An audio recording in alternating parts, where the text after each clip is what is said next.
It's time for the Rick Smith Show. Now, here is the voice of the working class, Rick Smith. And welcome, brothers, sisters, working class heroes. This is the Rick Smith Show. Thanks so much for being here today on the big program. Lots to get to, lots to talk about. It was 23 years ago today that America changed. And we all remember where we were on this date. We remember who we were with, what we were doing, and what we were feeling. And, it's one of these things where having kids who weren't around during that period, around this time they begin to ask questions. What was America like before? What was pre-9/11 America like? And, you go back and you look at how dramatic the shift in our politics, in our interpersonal relationships, in our community that one day was in our lives and in the history of this country. We can't go back and change this day, but there's part of me that really wants to go back and change who we've become out of it. They say never let a good crisis go to waste. Well, there are some who did not let this go to waste. They did use it for government overreach. They did use it to hyper privatize. They did use it to, create more divisions in our community and not less. And I remember in the days, weeks, and even months after 9/11, 2001, that we did put down our differences for a short period of time. I didn't vote for George W. Bush, but I rallied behind him, wanting my president to succeed. And from that moment, the decisions that were made by that administration then began to tear at the fabric of who we are and what we do. And look, I'm not going to rehash the last 23 years of foreign policy and domestic policy, but it does make us think about how we deal with each other. I think back to that day, and I remember where I was. I was in a hospital in Cleveland. We were at the Cleveland Clinic. My grandmother was having a knee replacement, and and I've said this before. In her life, she lived through World War II. She lived through Korea, through Vietnam. She lived through all of these conflicts. But she went under the knife. America was here. When she woke up, everything had changed again. And she likened it to, the kind of footing that she remembers as a younger woman, during World War II. Community that came together. The fear, though, for me had always been the things that tear us apart. Now, their generation took that and they kind of stuck together. They pushed for policies to make lives better here at home. They pushed for policies to pull communities together. We went the opposite direction. Pointed fingers, divided. I remember going to several meetings while we were debating the Homeland Security bill, the Patriot Act. And I remember watching, because at that point I was just somebody who liked to sit back and watch the fireworks happen. I remember watching the different factions already start to form. And the sides begin to pit each other against each other and the arguments. And I still never forget the League of Women Voters did a panel on the Patriot Act. They had a panel of 6 people, 3 people who had read it, 3 people who had not. They got the talking points. Oddly enough, the people who got the talking points were for it. The people who actually read it were against it. And in that, the entertainment began. And you could argue that those who never let a good crisis go to waste knew what they were doing. They were consolidating power into the hands of a few. They used it as an opportunity to do more tax cutting and more deregulation and all of the things that the right has been pushing for. every anniversary, I go back to this moment and I say, is it possible to undo the damage to who we are? Is it possible to go back to who we were on September 10th, 2001? Is it possible that who we voted for in the last presidential election doesn't define who we are? Can we go back to where, year round, we're no longer wearing our political choices on our shirts? Look, politics is important. I'm going to be the first to tell you, this is what I do. But we used to have people in our lives who we disagreed with. And I always said, and again, this I guess is a pre-9/11 thought, the great thing about this country is that we can disagree. We can disagree vehemently, and we don't have to kill each other. I fear as the rhetoric has ramped up, I fear as the propaganda and the push for the others,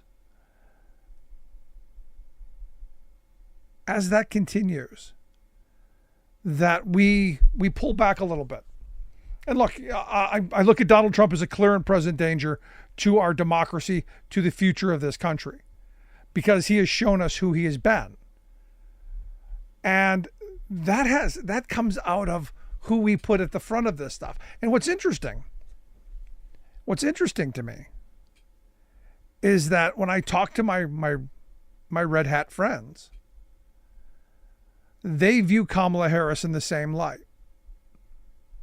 without any real.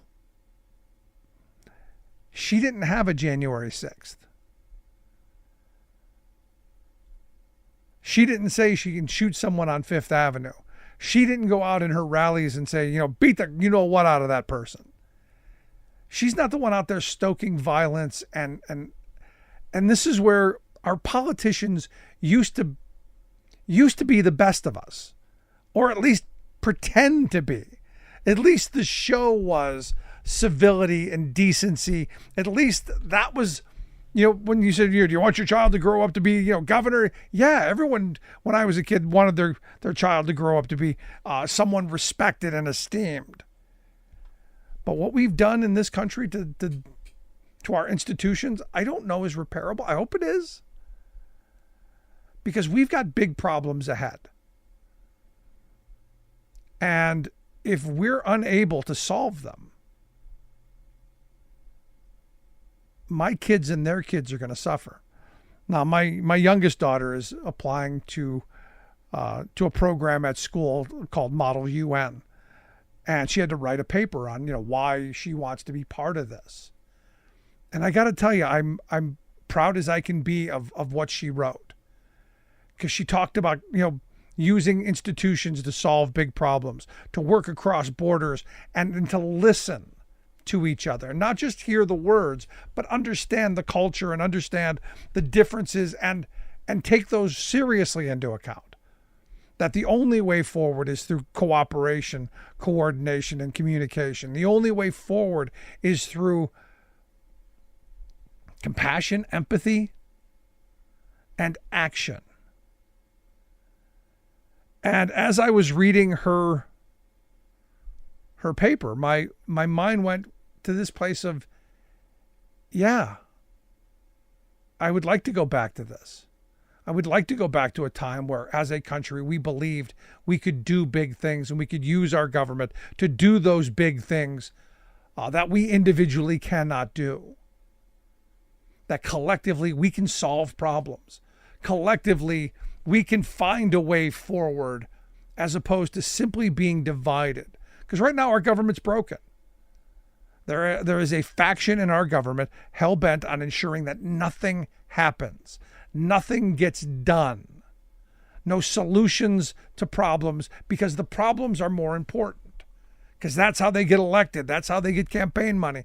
That's how the system of chaos and conflict work. And until we, you, me, us, we demand it stop, we're going to continue to be pitted against each other. And I think back to the quote attributed to Jay Gould, the railroad magnate from the 1880s. I can easily pay half the working class to murder the other half. Well, they're not paying, but they have us divided, and we are pitted against each other. I want to hear your thoughts. Email me, rick@thericksmithshow.com. We're going to take a quick break. When we come back, Jackie Simon from AFGE is going to be here to share some thoughts on this efficiency commission that Trump has suggested. Back after this.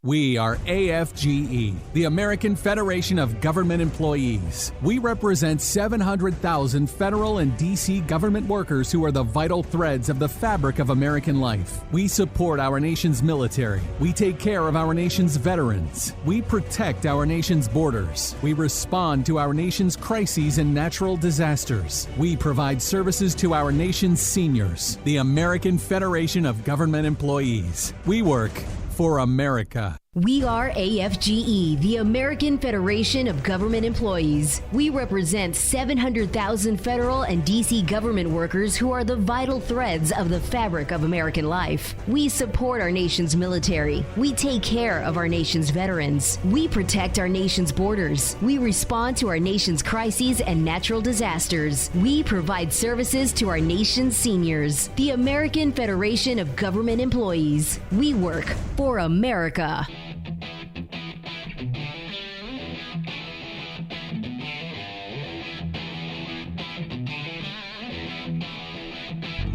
Welcome back to the Rick Smith Show. Now, here is Rick Smith. So last Thursday, during his speech in front of the Economic Club of New York, former President Donald Trump said he would create a government efficiency commission. The idea that he has, the brainchild of Elon Musk, was to create an audit, a commission to audit the entire federal government. And of course, billionaire union buster Elon Musk would lead it. Now, you may remember Trump called Musk the greatest cost cutter and praised him for firing striking workers. So I think we kind of have an idea where this could go. But here to share some thoughts on what this could look like and why it's such a bad idea, I've asked Jackie Simon to come talk with us. Jackie is the Director of Public Policy for the American Federation of Government Employees, AFGE. Jackie, thanks for taking time for us. Thanks for having me. So this brainchild idea, we're gonna ferret out waste, fraud, and abuse. This seems to be the rallying cry for every conservative, Republican, right-wing loony out there as a way to destroy, to hamstring, to handcuff government. I'm curious your thoughts. Well, I think it would be impossible to find an individual with more conflicts of interest when it comes to auditing federal government programs and agencies than Elon Musk. His business interests run the gamut with regard to regulation in almost every agency in the executive branch. You've got the National Transportation Safety Board regulating his Teslas that kill people and turn out not to be very reliable. You've got the Department of Labor, you've got the NLRB, you've got NASA. And of course you've got the FCC and other agencies that would like to regulate X rather than whatever used to be called Twitter. You've got it, and that's only the start. He's also a very, very big government contractor with SpaceX. So, the idea that he would get to reorganize the federal government so that it wouldn't regulate any of his businesses is really, it's farcical. I said the other day. I said the other day that Musk might be the new Jared Kushner, who's going to have control to end up destroying whatever he can get his fingers on. And this seems to be it. I mean, this seems to be because Trump isn't going to do the work himself. That takes actual work. He's going to put somebody in who will be equally as dangerous, but a lot more motivated. Well, there's a history of these commissions. 40 years ago, there was the Grace Commission under Ronald Reagan. And, ever since then, that was exactly what they're talking about doing now with Musk. But, even under Obama, there was the Simpson-Bowles Commission. And we narrowly avoided that this year. There was supposed to be another one of these, deficit reduction commissions, and AFGE was instrumental in stopping that from happening. It's a big idea that never goes away. It's always ridiculous. And what it really is contracting out either the responsibility of Congress to appropriate funds in a way that's efficient and to allow the efficient running of the agencies, or the executive branch to, the president and the White House has a responsibility to make sure that the agencies under their jurisdiction are run efficiently. And it's admitting that they both have failed in that. And they really, in this case with Trump, they just really want to politicize it completely. I mean, you can always squeeze the quarter until the eagle screams a little bit more. You can always try and wring out a little bit of more efficiency out of everything. And look, the government is no different. But I look at, I don't know if you've tried to call customer service at any corporation in the entire country. Good luck talking to a human being. So this idea that we're going to move government, which is supposed to be responsive to we the people, to the hands of the privateers who've already shown us how they're going to respond to us, I don't know that that's what I want. I don't want someone like Musk who took over Twitter and fired 2/3 of the workers, and it runs on AI and works, well, the way that they wanted to, but not the way that it was meant to. It just seems to me that we're privatizing government in a way that I don't think many of us really should want. Well, I mean, that's, of course, something that's been going on for a long time. And, of course, we don't know because they remain in the shadows, not by accident. But the contractor workforce, the federal government contractor workforce, is somewhere between 5 and 6 times the size of the regular federal workforce. And so you've got millions of people doing the government's work on a for-profit basis for contractors. And they've done a very, very good job of making sure that they evade any kind of scrutiny, certainly nothing close to the level of scrutiny that is imposed on the federal workforce.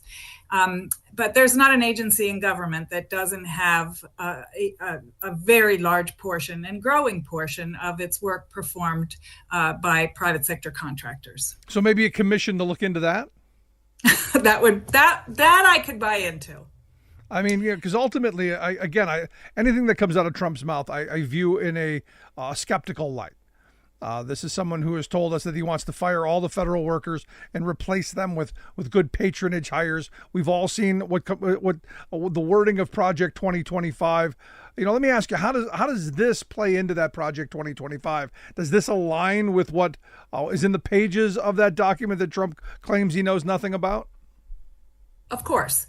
If you go through, mandate for leadership, you've got chapter after chapter with proposals for privatizing and contracting out or cutting government programs.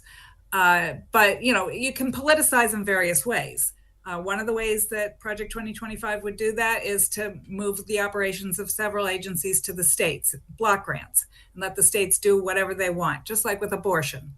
Another way is to, use the budget and just cut. And basically make it impossible for the agency to perform, the duties that the law requires. And then the other way, the expensive way, is to contract it all out. And there's the executive branch. The White House has a tremendous amount of discretion on not only what is contracted out, but how the work is contracted out. And there are regulations, there are laws that govern the way work is supposed to be contracted out. It's supposed to be open to competition. It's supposed to, require the government to, put out a solicitation with very detailed description of the work that they want contractors to do. But After that happens, there's a lot of wheeling and dealing, and there's a lot of negotiation, and there's a lot of ways to put your thumb on the scale to make sure you're directing the money where you want it to be directed. And that is in every chapter of the Project 2025 blueprint. And I think that that would be the method that they would use to make government far less efficient than it currently is. We're going to break it so we can save it. That being that mentality. But I'm not necessarily against the idea of using contracting if we have to as a way to raise standards. And I look at some of the conversations around getting the Biden administration to increase the minimum wage for contractors and to ensure that they have union access and a whole bunch of things that should be there. So I guess the difference is which side of that divide are you going to be on? The divide that wants to make lives better, or the divide that, clearly looking at someone like Musk wants to make lives worse? Well, higher minimum wages for contractor employees is, something obviously nobody could object to. Nobody? On the other hand, if that work were performed inside the government rather than outside the government, the people performing that work would have far higher wages than the minimum wage. They would have guaranteed health insurance. They would have a defined benefit pension. They would have many, many other benefits. The terms of employment in the federal government are better, thanks to AFGE, than many, if not all, federal contractors. Yeah. So in essence, we the taxpayers are going to pay the same amount regardless if it's a federal. No. I'm not going to let you have that. No. Let me finish. Let me finish. More if it's contractors. Okay, you're going to say more. I'm going to say, let's say it's equal. The difference being, and you just laid out the difference of, getting health care and getting retirement security. In the private sector, they don't get that. The contractor, the guy who owns the company, he pockets that wealth. The worker, it doesn't trickle down to the workers. So the difference is, do we want a workforce that has all the great things that you just laid out, or one where we're fighting to get them workers to at least minimum wage? So I take your point. It does cost us more to contract out. But my point was, it depends. Who do you want to get that tax dollar, the contractor or the worker? Yeah, I think on the most basic level, you can decide whether you want the government's work performed on a for-profit or a not-for-profit basis. And inevitably, no matter what the wages and benefits are, you're going to have higher costs when it's performed by a contractor because of that many lines in the contracts that guarantee profits to the contractor. In addition, there are limits on what executives, and at the highest level of the federal government, can be paid. But there are no such limits, or there are some limits. There's one limit on what contractor executives can be paid from taxpayer dollars. The CEO, there's a limit on the CEO, but there's not a limit on all the other executives in the of the contractor, what they can charge the federal government for contractor executive salaries. So we are paying millions of dollars to contractor executives that we wouldn't be paying if the government's work were performed in-house. No, I'm 100% with you. I want the work that we do done by we the people, as opposed to profiteers looking to line your pocket. We 100% agree on this. Now, today obviously is 9/11. We all remember what happened on this day in 2001. How does this day, the remembrance of this day and the tragedy that took place, how does that play into all of this? Well, I think that the best answer I can give you at this moment is the chapter in Project 2025 on the Department of Homeland Security, which of course was created in the wake of 9/11 to try to improve security, domestic security. And one of the proposals in that chapter is to privatize TSA altogether, which is another way of saying, let's go back to pre-9/11 airport security screening. Instead of the professionalized workforce that was created when TSA was created and the Department of Homeland Security was created. People who are well trained and have responsibilities and technology to perform actually extremely successful airport security training. Nothing's happened in domestic flights since 9/11. They would take us back. They would take us back to minimum wage rent-a-cops. And, talk about showing absolutely no regard for the safety and the security of the American flying public. Talk about just absolutely not learning any lessons from the way those kinds of decisions made America more vulnerable and less safe. It's shocking. You can still be shocked at how irresponsible, just without any kind of scruples these people are. And again, I come back to what we just talked about a moment ago. This idea of that somehow this would be cost cutting. I wholeheartedly disagree that it would be. This is that scenario kind of that we were talking about. You're going to privatize something that we were doing for ourselves, and it probably would cost us, if not the same, more in the long run. Well, probably more in the long run than just to continue to do it the way it is. But it's this hatred of government. It's this hatred of we the people doing for ourselves that continually pushes us in this direction. Yeah, I should also mention, however, that chapter says until we can abolish the Department of Homeland Security and completely abolish TSA and go back to just letting the airports and the hire private contractors to do that work, they want to have a decertification of the union at TSA because federal labor law has a great big loophole in it, and that is if the people who are performing the work are engaged directly in work that involves national security, you can exclude them from bargaining units. And they would argue that TSA, FEMA, CIS, several of the components of DHS are engaged in national security work and thus shouldn't be allowed to have unions. Why am I not surprised? Jackie, I appreciate you taking time for us. The more I have these conversations, the more it's just how anyone any working person can get behind these ideas is just beyond me. But here we are. Jackie Simon, I appreciate the time. Thank you very much. Jackie is the Director of Public Policy there at AFGE, the American Federation of Government Employees. You can check out their website, afge.org, for more information on what they do. We're going to take a quick break. Right back after this.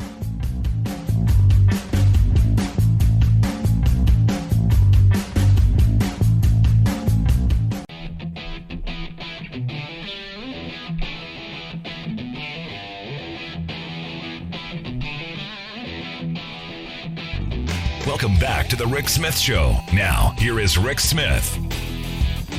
So as the weeks, the days, the hours to Election Day tick down and the political horse race hits its stride, we're going to hear from all kinds of pundits and so-called experts who are going to handicap each and every decision, position, policy, every utterance.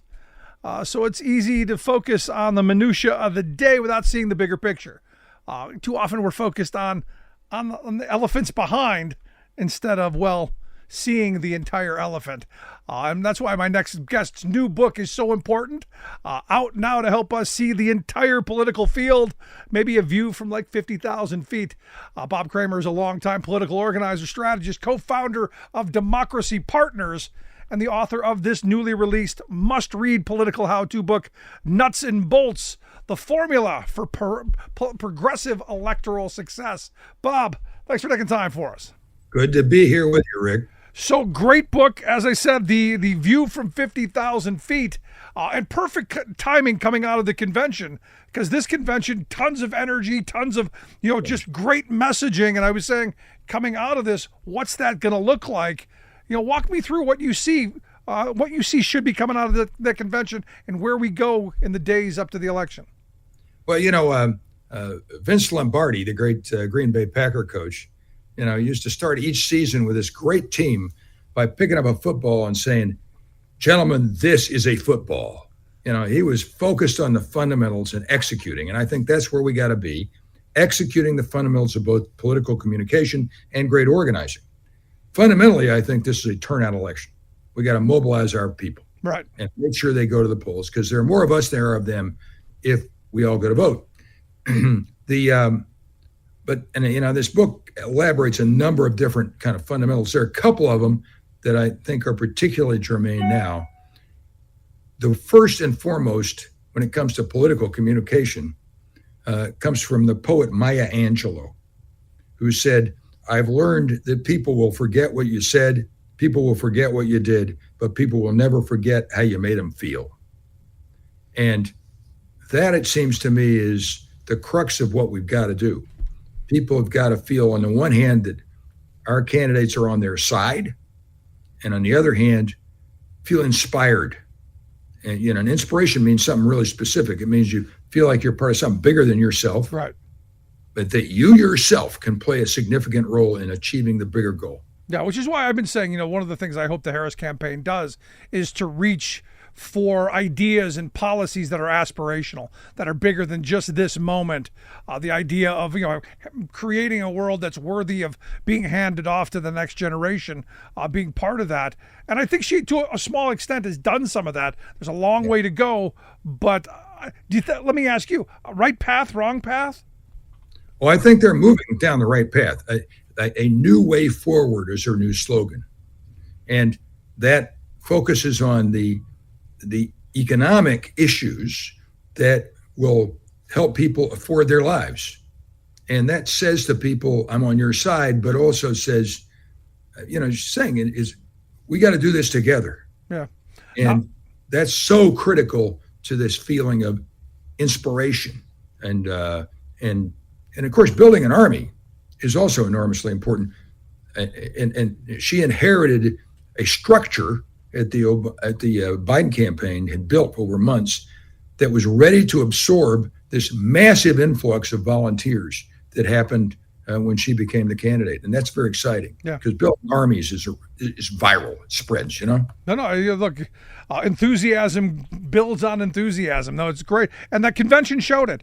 But, in your book, you talk a lot about, kind of what I would view as like old school kind of retail politics. You get out there and press the flesh, shake hands, kiss babies, do all that stuff, knock on doors, make phone calls. Whereas some of the thought process, and I'm not going to pick on a Democratic candidate from 2016 who I don't think did enough of it. But, kind of going back to the old, maybe just because I'm an old guy, but going back to the old principles of just getting out there and doing the work. Absolutely. For a long time, there was a time when we heard that the new precinct captain is the television. No, it's not. I mean, the new precinct captain is volunteers out there talking to their neighbors. Tim Walz brings that whole spirit to the campaign. He's just, understands being a neighbor and mobilizing people that way. One of the other major rules that I've talked about in there is essentially bandwagon. One of the major ways people are persuaded is through social proof. What are their neighbors doing? That's why things like yard signs matter. That's why, what they hear from people at the door matter. By the way, when it comes to the question of what is the best message to get out people to vote who are not going to vote if they would vote for us if they just went out to vote. There are a bunch of messages that work. Inspiration is one of them, by the way. But another one is, I won't get off your porch until you vote. and that one works better than anything else, really. I mean, we see empirically. I mean, there are just major increases. I mean, give you an example. In New York 3, remember when we were trying to replace Santos with the New York Times Siena poll had it even up the weekend before the election, because their projection was 50% voter turnout for Democrats, 50% for Republican registrants. They forgot there were 300,000 phone calls, 150,000 door knocks. And so our turnout was 8% better than they expected. And we won by 8 points. What a shock. I mean, this stuff really does matter. And building armies and volunteering. That's why it's also not a question of what are they going to do. It's a question of what we're going to do in the next 2 months. No, and I think you hit on that in the book on the idea that there are more registered Democrats, and it's, you just got to motivate them to get to the polls, which is why trying to make it easier to vote is something that Democrats try to do, and why Republicans try and block that, because they know, they understand the same math as well. Absolutely. That's why they do voter suppression for a living. They know if everybody votes, they don't win, because most people don't support things like having the government come into your exam room, or making it more difficult to form unions and stick up for your wages and working conditions. They're perfectly happy for CEOs to make 399 times higher wages than the average worker in their plants. Think about that. That's just astounding. But here's the thing, and you one of the talking points I use all the time, and you would think that would be a motivator to get people out to vote. Because look, I've said there are more of us than there are of them, and not right, left, not red hat, blue hat, up, down, the working class versus our billionaire elites. There are more of them. We've out-procreated them, but they've got all this money and all this power that comes with, with right-wing media, talk radio, cable news, constant bombardment of messaging through digital media. It just seems like they've understood the idea of divide and conquer much better than we've figured out how to unite people. Well, it is true that they understand divide and conquer.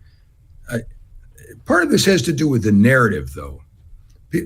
Our understanding of political messaging about a narrative, there's an antagonist and protagonist.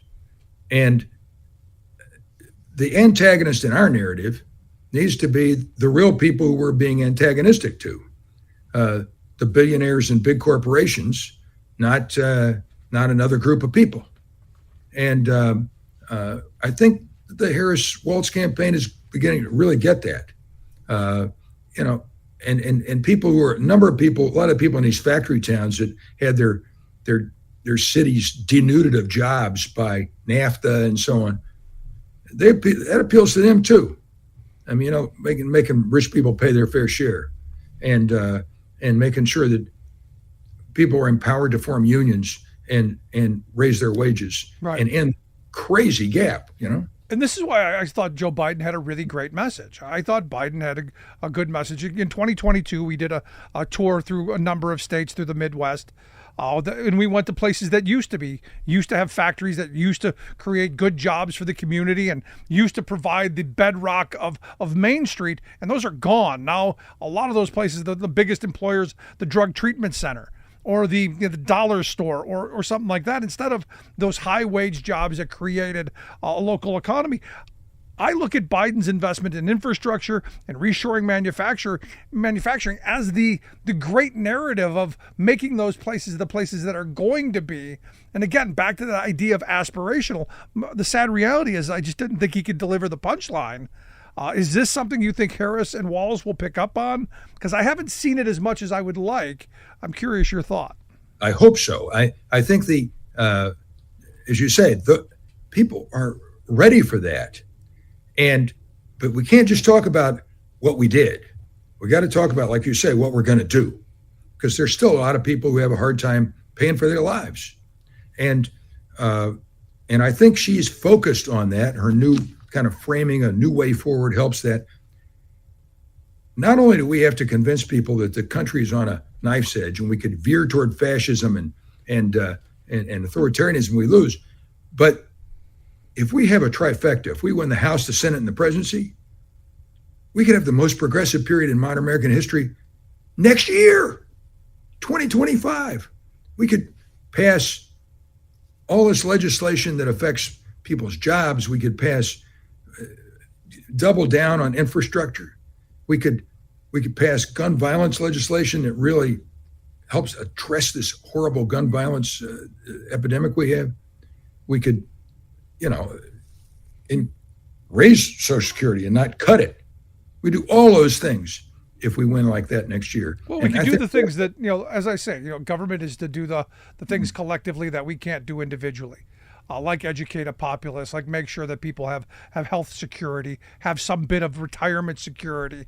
Yes. Those are the things that we should be shoring up and allowing people to understand that we're all in this together. What the right has done masterfully, in my view, Bob, over the years is they've pitched this hyper hooray for me, the heck with everybody else mentality, this hyper individualism, which has torn us apart in many ways. But more importantly, torn us apart enough to create the largest billionaire class in the history of civilization and to make us feel that we're hopeless in changing what we see in front of us. And we have to have, as my colleague Reggie Hubbard says, you got to give them hope if you want them to vote. And that's true. And that's why we got to focus on what we're going to do, not just on the horrors of what they would do if they take back. No, and there's a lot of horrors. If you just read their book, Project 2025. But while you're reading that, pick up Nuts and Bolts, the formula for progressive electoral success by Bob Kramer. Wherever you get your favorite books, you will find this. What are you hoping comes out of this, Bob? I mean, it's a fascinating book. There's a lot of just packed with information, and on everything political. What are you hoping comes out of this? Well, I'm hoping that it can be a tool to train organizers who take upon themselves the responsibility of creating the political movement we've got to have to make that modern American, the best, the most progressive period of modern American history happen, both now and as we carry it on, because they ain't going to roll over and play dead if we win this fall. We're going to have to fight for all of these things, but they're very popular. And if we just mobilize people and do that by executing these fundamentals that we talk about in the book, I think we can win. So what's the gap? What's the gap between, as you said, these ideas are very popular, and I know they are. They're even popular with my red hat friends. How? I guess the question I keep coming back to is, how did Democrats so badly bungle what are very popular positions, and that could make people's lives better? How do we screw this messaging up when we've got the ideas, we've got the policies, you've got all of that stuff, and just not well connecting? Well, part of the problem has been the system of campaign finance reform we have that requires that we depend partially on some of the people we want to make pay their fair share, right? And one of the things we got to do first out next year is to change the system of public financing of elections, to make it more reliant on ordinary people by amplifying their donations, small donations. And the other thing we got to do is Freedom of Choice Act, the John Lewis Freedom of Choice. The John Lewis Freedom to Vote Act. Yeah. Thank you, sir. Because we got to make sure everybody can vote. I think we stop bungling when we understand that our job is to be inclusive and to address this whole question of making people be able to afford their lives and make that the centerpiece of what we're doing, and don't be intimidated by folks who just want to make a whole lot of money and then try and pay off politicians to keep them moderate. Yeah, because you're right here, because everyone, regardless of political stripes, and I say this all the time, our problems are not right left as much as they are up down. Because on both sides, everyone agrees who the problem is and where the problem lies, and yet we just never seem to come to that action point to where we actually get something done. Well, we got a lot done the last couple of years, in the first 2 years of the Biden administration, right? I mean, you agree with that totally, I know. No, I think his administration's been transformational. But again, as somebody who goes, we need more.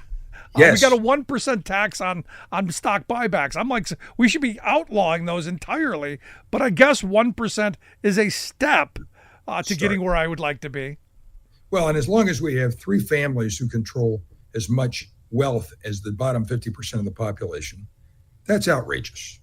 And history will look back on our society and say, how is that allowed to be possible? I mean, the same way we look back on medieval societies, and how did anybody think the king had a right to govern just because of who his daddy was, right? So, I mean, it's an anachronism that we're going to have to face, but if ordinary people agree with that, if we just talk about it. So we have to have that strong populist frame, I think, in order to win. There you go. Last question I've got for you. How do we take this knowledge, this information, the stuff that comes out of nuts and bolts and put this into practice and move this country in the right direction? What's the marching order coming out of this? The main marching order coming out of it is in this next 2 months, we have to understand it. Tim Walz is right. There's lots of time to sleep when we die. We got lots of work to do, and it's up to us. It's not up to the politicians who are running to just do the right thing. It's all up to us to turn out the vote and to communicate with our neighbors and to build the armies necessary to win in November. It's a whole lot of grassroots organizing. And look, I think back to FDR's. I remember the story. Someone said, hey, I want you to do this. And he said, well, get out in the streets and make me do it. And that to me is the message. The book, Nuts and Bolts, The Formula for Progressive Electoral Success. Bob Kramer, the author. We'll get links out on social media. You can take a look at this. Bob, great talking with you. On Amazon and everything, all the other online. The dreaded A word. Well, that is dreaded. You could also get it on Barnes & Noble and the Book Nook and all those. There you go. Good stuff. Okay. Thanks, Bob. Appreciate it. Want to hear your thoughts? Email me, rick@thericksmithshow.com. Gonna take a quick break. Right back to wrap things up. Stick around.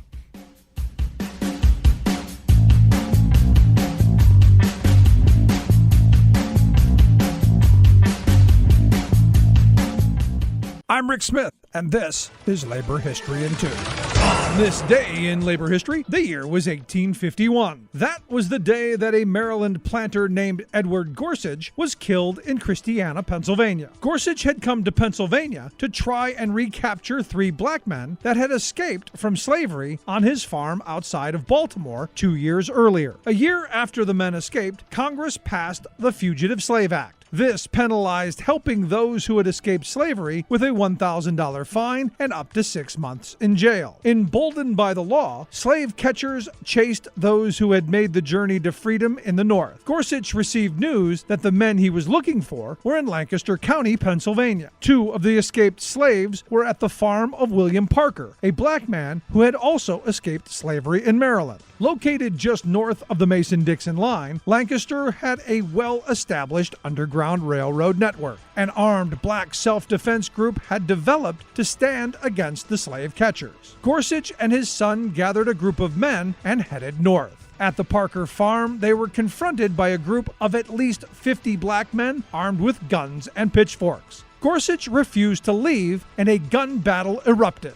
Gorsuch was shot and killed in the exchange of fire. Parker, his family, and the 3 formerly enslaved men fled to Canada. 38 others who were there that day were charged with treason for taking part in the confrontation. This included Castor Hanway, a white man who had tried to defuse the standoff. None of the charged were ever convicted. In the South, slave owners were outraged that no one was punished. Tensions between the North and South sharpened. As a result, the country moved closer to the Civil War, the bloody conflict that finally ended slave labor. For more information, go to laborhistoryin2.com, like us on Facebook, follow us on Twitter at laborhistoryin2.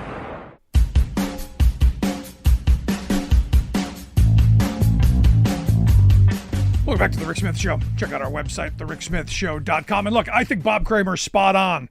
I think one of the biggest mistakes Hillary made, at least in my neighborhood in 2016, where there were no yard signs anywhere.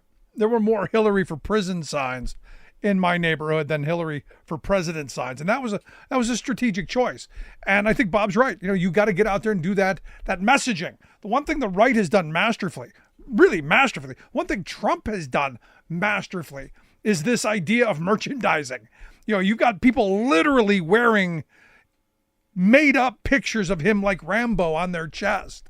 They've got huge flags out in front of their house of him, with basically a Rambo character. Now I see him and Elon Musk are Marvel characters.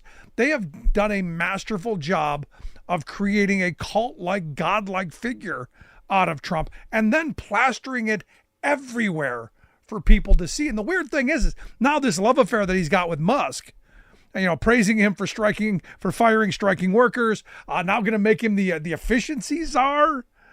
Understand, Trump will throw him under the bus at some point, but the idea of Musk for efficiency czar is, wow, crazy. The Wall Street Journal a couple weeks ago had a story on Musk's buying Twitter as one of the most historic failures, at least since the collapse. They wrote the $13 billion that Elon Musk borrowed to buy Twitter has turned into the worst merger finance deal for banks since the 08-09 financial crisis. Evidently, 7 banks gave him this money, and what they normally do is they offload it onto someone else, and they make their money off the fees, off the transaction fees. Problem is, it's been such a catastrophic failure, so badly managed, that they can't offload any of this debt without either incurring massive losses or being stuck with it.